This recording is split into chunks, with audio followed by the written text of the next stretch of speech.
about Ironman, and you're like, what's to do with Ironman?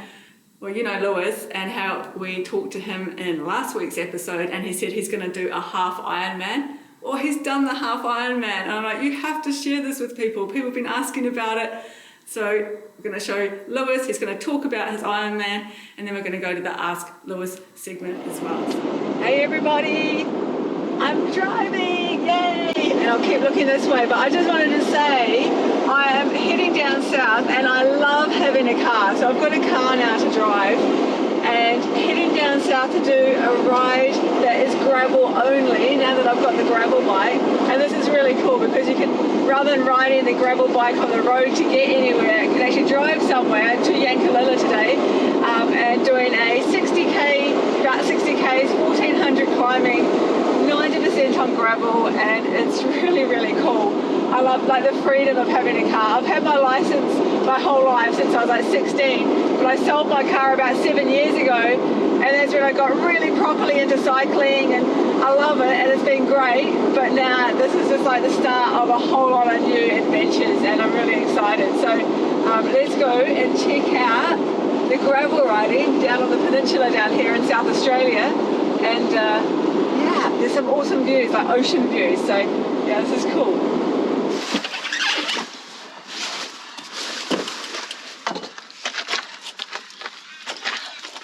Oh, it's so beautiful out here. It's like so warm and peaceful and sunny, and it's early. Got up at 5 o'clock this morning, so.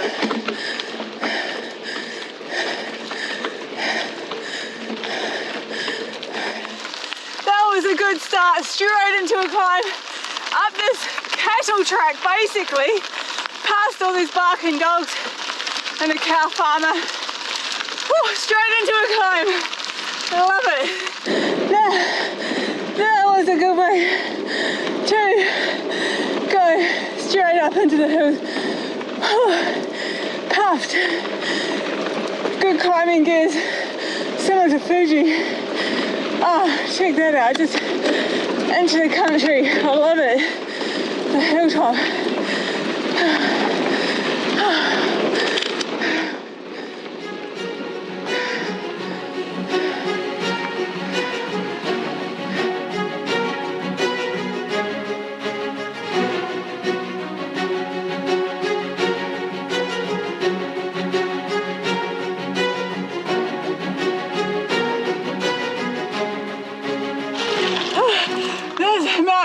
Road. Ooh, up, down, up, down, up, down, up, down. That is a good workout. Anyone South Australia, come to Mount Robinson Road down here on the near Yankalilla. That was a good workout. A little bit of tarmac between gravel. Oh, there's so many kangaroos around. You can't see it now. One just bounced into here as well, and there was one off to the left of me. I can see what I can hear. It's really big. And it's just bumping along there. I can see what you have to be careful around here with kangaroos jumping out at you. People have been knocked off their bikes. As long as it stays over there. Yeah, it's like you can hear inside this real big doof, doof, doof, doof. But yeah, just worrying about it going out onto the road, but it didn't. So I can see why people have to be mindful about that. Kangaroos jumping out at you. They're quite big. All right, carry on.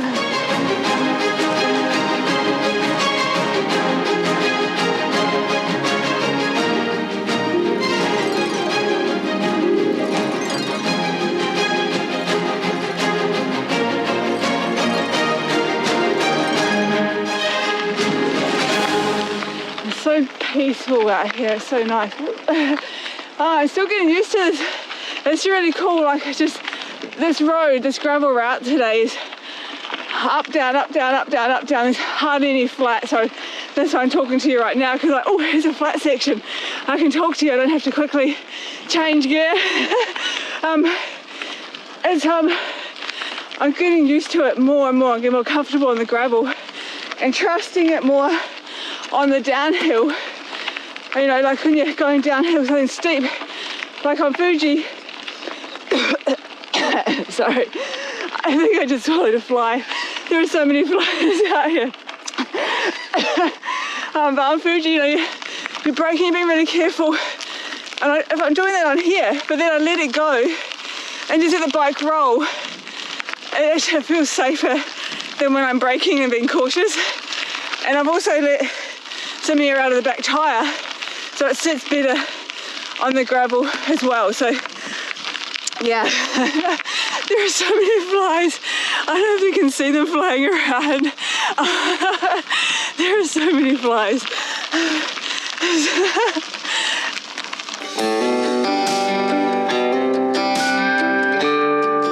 You know what I love about all of this is, one of my mottos is in life is, don't wait until you're good enough, get good doing it.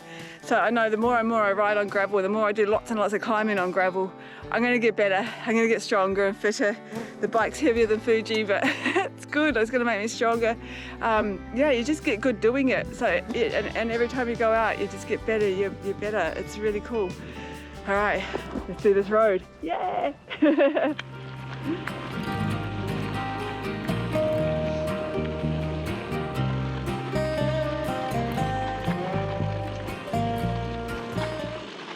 Oh, cool, water. We'll have to go through some water. I like it.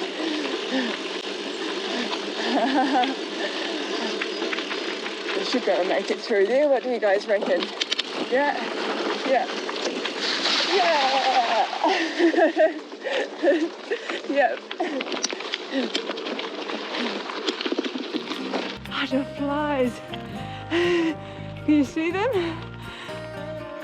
They're even under my glasses. It's funny because when you're going up a climb, you're gonna put both hands on the steering wheel. You're just concentrating. You know, your back wheel's skidding out. Oh, do you know what? Flies off. And there's flies crawling all around your face, your eyes, your nose, your mouth, your breathing. And you can't do anything about it because you can't shoo them away because you need both hands on the handlebars. I think I said steering wheel before. Yeah. I don't know what it's like in other countries, but this is what it's like in Australia. That's cool. Hey, sheepy. There's farmers over there. That's cool.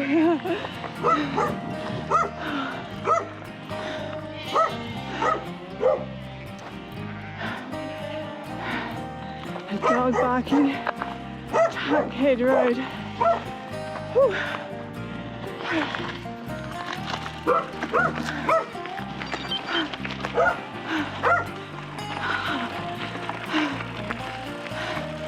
That's probably why there's all the flies, because there's all the sheep there and they're all the farming. So maybe, or maybe there's just always flies. I don't know if you can see that. 837 climbing, 28.9 kilometres. Whew. I think, and the total for today is going to be 1,400 climbing, I think. So feeling it, but it's good. I love it. I really love it. It's very cool. This one's definitely just up, down, up, down, up, down.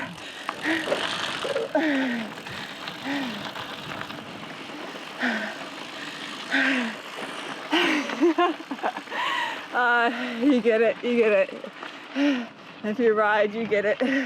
It's like your legs are screaming and it's just, you're just like, but loving every second of it. Alright, I better just put the camera away. A quick stop ahead, use the toilet. Okay, Parawa Country Fire Service. And use the toilet to get some water and then carry on. So I have done like, what, 35 kilometers and 1,005 climbing. I might not be able to see that. Yeah. Oh, there's lots of noises out here. Oh. But yeah, it's cool because, like, you know, a lot of people often say, oh, how many kilometers average do you ride in a week? And I'm like, well, initially I used to think that was a thing when I very first started riding, but when you get into climbing, it's not about the kilometers that you ride in a week, it's how much climbing as well. So, you know, then it becomes how small amount of kilometers can I do based on the large amount of climbing that I do. So you want the more climbing and less kilometers, which is really cool. So yeah, when you're into climbing, it's about, yeah, it's not about so much the kilometers, it's about the climbing. So, all right.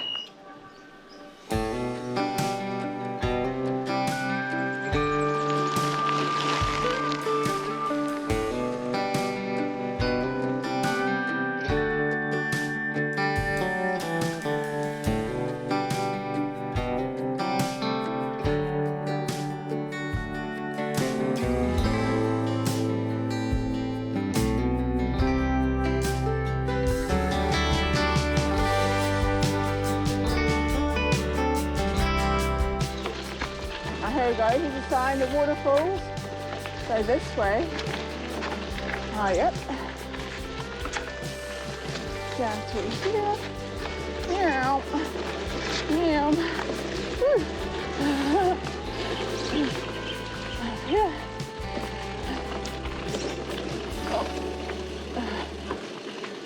Kind of riding it like a mountain bike now. Sort of mountain bikers right now. Oh, cool. Oh, it's pretty. Oh, look. Oh.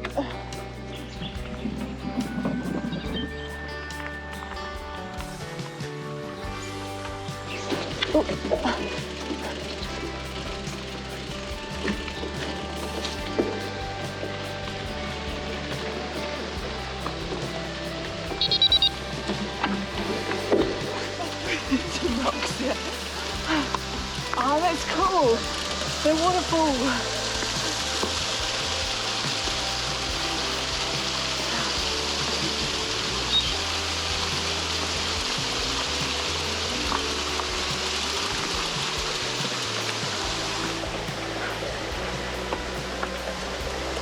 I reckon have a little, there we go, have a little play. You can stay there for a second. What do you reckon? Yeah.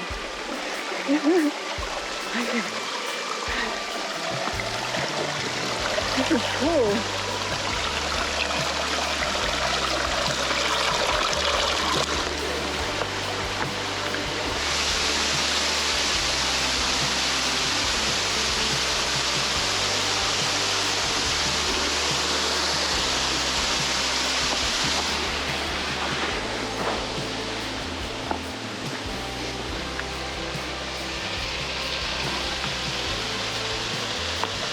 The places you can go on your bike and with your bike shoes.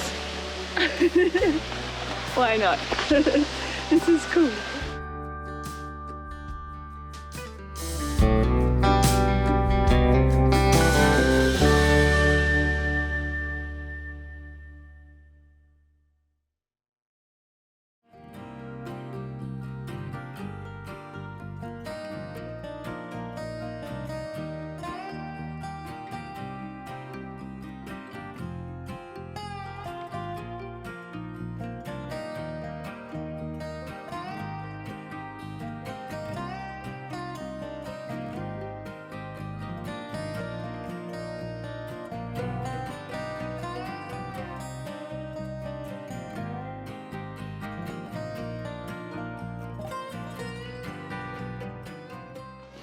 There's the car.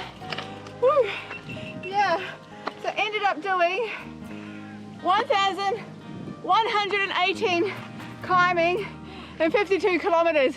So ended up doing a little bit less because I spent too long at the waterfall because the waterfall was really cool. And so I was like, okay, gonna have to cut some climbing out, which actually my legs are going, thank you, thank you. This is really fun. Like I said, like doing the less kilometers but more climbing, that ratio is very cool.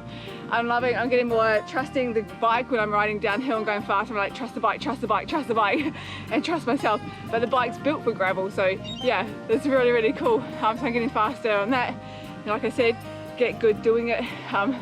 Don't wait till you're good enough. All right, keep watching, bye. Here we are. I've even got the t-shirt and the tattoo to show it. I've done it now, I've finished it. Oh man, such a crazy weekend, such a busy weekend. So I'll give a very quick summary as to what the Ironman 70.3 is as well. It's pretty much an Ironman, but halved. So by that, I mean it's a 1.9 kilometre swim, it's a 90 kilometre bike, and then it's a 21.1 kilometre run. And hopefully you can do all of that within one day. I was lucky that I was able to do it within one day. I actually did it in 4 hours, 59 minutes and 2 seconds. So just under 5 hours, which I'm pretty stoked about. Yeah, I'm going to toot my own horn. I'm pretty happy with that. That's months of training has gone into that, I suppose. But yeah, we're standing there on the waterfront, looking out at the water out at St Kilda in Melbourne. And I'm standing there with my arms folded, shivering, 6 o'clock in the morning, thinking, I reckon I've surfed smaller waves than that. Terrifying. Nothing like swimming in a pool. But I had paid too much money to pull out of it at that point. So just had to do it, I suppose. Whistle goes, in we jump, paddling along, chuck a right eventually, we go parallel with the shore, and then chuck another right, come back into the shore. I think it was 22 minutes or whatever it is, and I come running down the beach, I've got this stitch already, and I'm thinking, oh no, my day's done. It's not done, I'm 22 minutes into a 5-hour day. So I'm jogging along, I get to the transition, put on my bike shoes, put on my helmet, jump on my bike, go out the gate, go as hard as I can for 2.5 hours. I think I did a 36 k an hour average, which was pretty awesome. I was very happy with that. And then come back to the transition, put my running shoes on again, go for a jog. Well, a little bit faster than the jog because it was a race, I suppose. And my knee started hurting probably halfway through the run. But again, it's just like, dude, you've paid too much money to stop now. Just keep going. So just kept going and eventually found myself at the finish line. I come around the corner, I look up at the screen at the end of the long straight, which was all carpet at the end, and I see a 4 at the start. I thought, nah, there's no way I'm doing something within the 4-hour bracket. And then I see it's 4:58 something, and I think, oh my gosh, I've got to sprint 100 meters in not long. Well, anyone could sprint that distance in that time, but when I'm that tired, it was quite difficult. But I just ran, and I made it. 4 hours, 59:02. Very happy with that. Big celebrations, many months of training's gone into it. I was lucky I had my accountant and one of my best friends doing it with me as well. It's just one of those big life memories, I think. Hence why I got the tattoo for it. And you've got a name on the t-shirt. Yes, All these people did it. Yeah. Yeah, I think there were, I need to double check the actual numbers, but I think there were 1,300 people that did it. And I think I might have been 500th or thereabouts. There you are. And it's cool, your name's right on that. It's really easy to find. Easy to find, exactly. yeah, I got quite lucky. It's one of those memories I'll look back on when all is said and done. That'll be one of those big ones, I reckon. Yeah. Unless I do a full Ironman, and that might take over. Yeah. And I can get another tattoo. Yeah, everyone can get a bigger tattoo. Yeah. Maybe I'll just get Tony Stark Iron Man. For a second, I'm like... Yeah, Marvel Avengers. And Marvel's much better than DC, so... There we go. I might get a Batman tattoo. It will mean the same thing.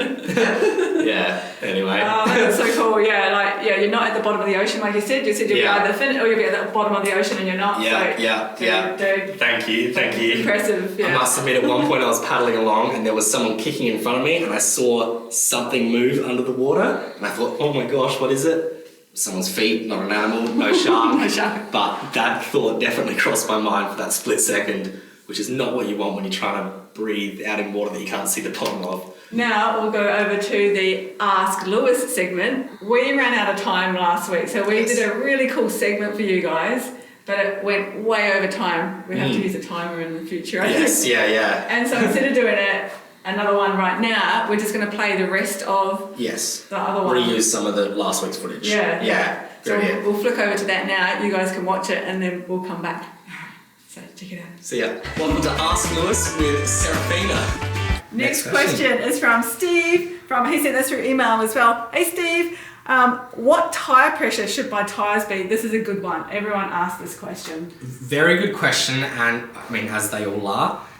I'm going to argue that there's a lot of variables in how I answer this, whether we're talking road bike, mountain bike, gravel bike, tyre size, this and that. My answer to your question is going to be, if you look on the side of the tyre, somewhere on the side of the tyre, it will have a recommended pressure. For example, this one says, keep it between 100 and 145 PSI. So that would be my answer for specifically this Vittoria Corsa Control Graphene 2.0 in a 25mm. The answer is 100 to 145.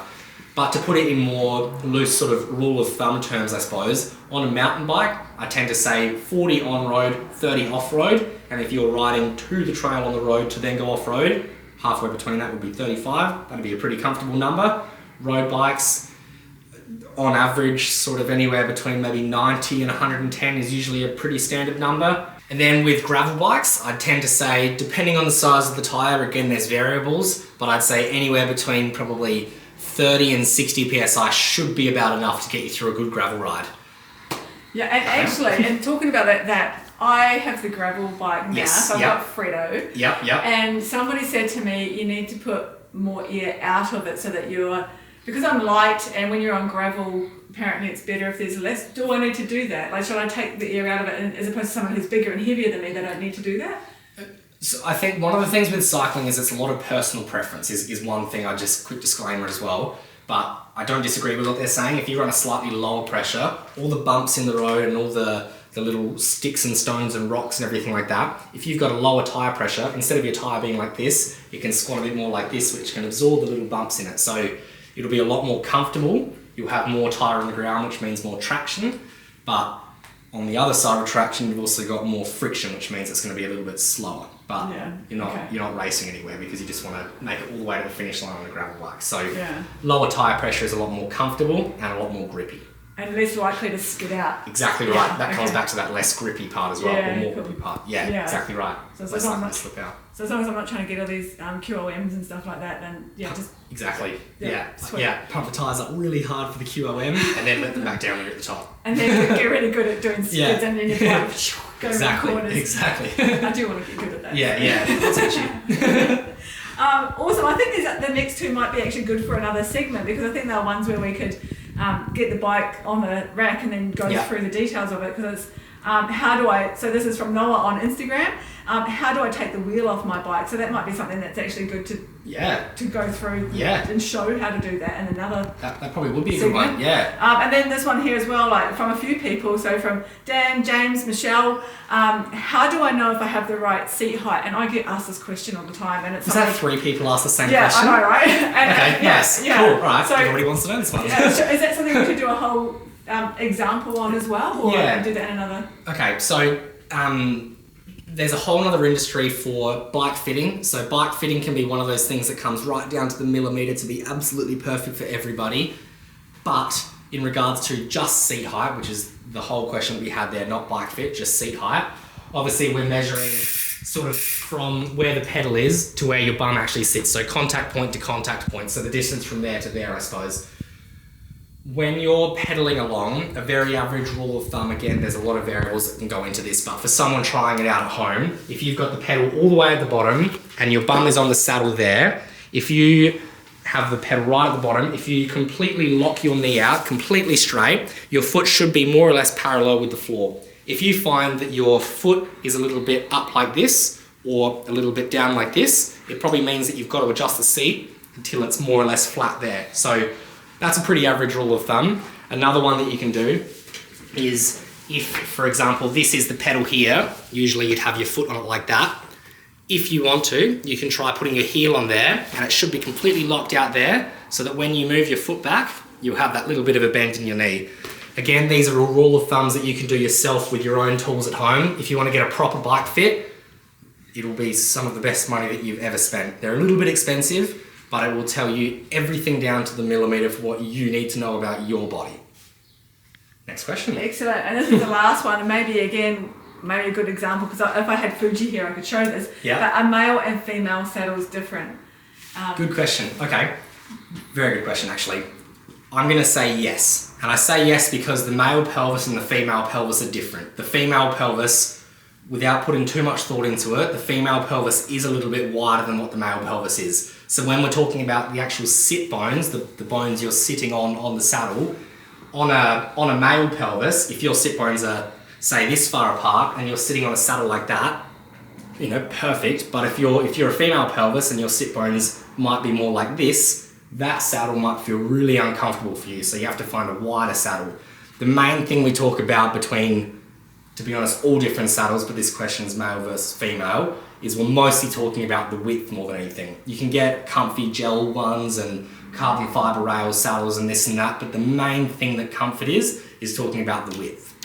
So that's my answer. Yeah, that's good. No, that's really good explaining it like that and the anatomy of it. And when somebody first started talking to me about saddles and they talked about the sit bones and I'm like, and I go, oh, I've got sit bones, have I? And then, because you just don't realise. No, you don't think about it. Yeah, exactly right. And then I got a mimic saddle that's been designed specifically for females. Perfect. And my goodness, it's so comfortable. Absolutely, it's so perfect. comfortable. So I've worked out what saddle I like. I use a Bontrager Aola saddle, and I found out that was the saddle that I liked in this particular width. I bought 10 of them, so I've got them for every bike that I'll ever have down the track as well. So once you find out what works for you, that's your answer. It works for you. So just use that saddle. Yeah, I think it's an important thing. Yeah. I mean, when you're talking about bikes, you've got 5 contact points of the bike. You've got your 2 feet, your 2 hands, and your bum. You want to take care of all 5 of them. Having good handlebar tape or gloves, comfy shoes that fit, and then a saddle that fits your bum. It's a contact point with the bike. It's important. Yeah, I think. Yeah, and you want to be feeling comfortable while riding and then afterwards not be like, I have to recover for a week because everything's in pain. Yeah, you want to ride again tomorrow. Yeah, that's right. Yeah. Riding confidence and keep riding. Oh, these are great questions and we could come back to a couple of these in the next couple of segments. Happy to dive into them a little bit more. This is awesome. Yeah. Thank you guys for watching that Ask with Lewis. I hope you know a little bit more about bike fits and saddle sizing and little things like that. If you've got any more questions that you've got, feel free to send them through to this email address here, which is lewis@recyclebicycle.sales, and then I can answer them next week on the next episode of Cycle with Serafina. For now, I suppose I'll pass back across to Serafina. Awesome. I love that you're answering all these questions because I just can't answer them. It's really cool. And I have some more questions for you myself as well. I'm out on the gravel going, I need to ask Lewis that. Like, what do I do when I go around the corner on the gravel and it starts skidding out and I want to brake, but I don't because it's going to... Ask Lewis. He can answer that. Maybe he can. I'll ask him next week. Yeah, we don't have time today. Awesome, guys. Thank you so much for watching and stay tuned for next week's episode because I am introducing a new segment to Cycle with Serafina called Never Give Up. And I have an incredible guest on called Grant. Some of you might know him. I'm going to say nothing else now because you have to watch next week and find out. It's really exciting. See you next time, guys. Bye. Bye.